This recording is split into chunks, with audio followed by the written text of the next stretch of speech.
Je suis Laetitia Merle, je suis jeune chercheuse en biologie puisque j'effectue ma thèse au Centre des sciences du goût et de l'alimentation à Dijon où j'étudie l'effet de l'alimentation maternelle sur l'odorat des petits. Alors je ne travaille pas sur l'homme mais je travaille sur un modèle animal, donc la souris.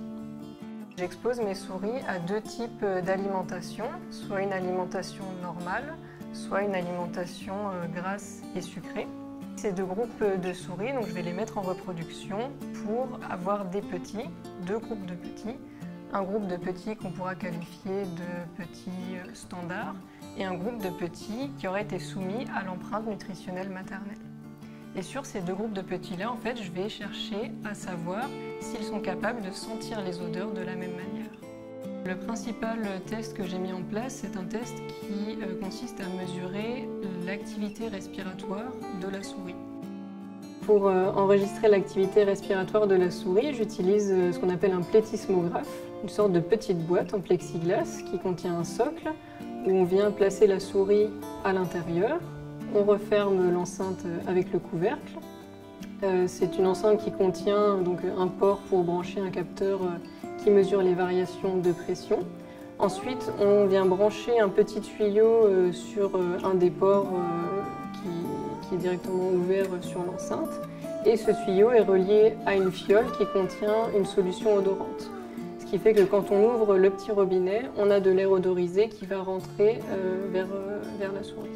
Avec le capteur de pression, je mesure la variation de pression dans la chambre, dans l'enceinte. Et les variations de pression dans l'enceinte, elles sont dues à la respiration de l'animal. Ce qui fait que si l'animal augmente sa respiration, s'il inspire plus fort et plus vite, ça se reflètera sur la pression à l'intérieur de la chambre. J'ai réussi à mettre en évidence que l'alimentation maternelle pouvait avoir un impact réel sur la perception odorante des petits. L'idée qu'on a en fait, c'est que si l'alimentation maternelle a un impact réel sur le système olfactif du petit, il sera en quelque sorte un petit peu défavorisé dans sa découverte de l'environnement et donc dans ses actions quotidiennes de recherche de nourriture.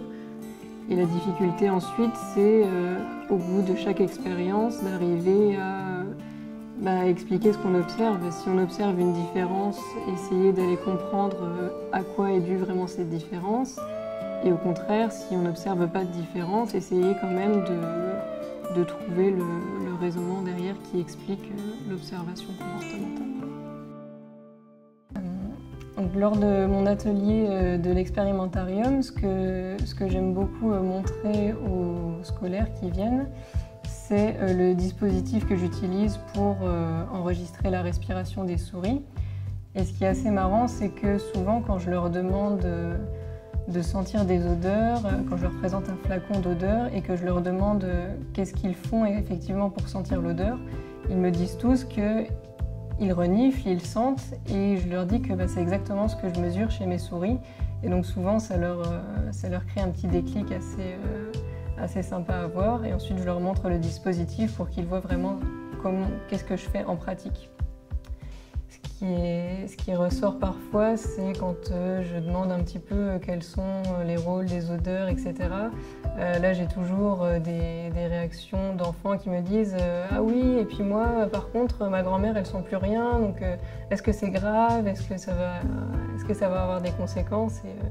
C'est assez marrant de voir les réactions très personnelles des enfants qui trouvent toujours des exemples à ce que je leur raconte.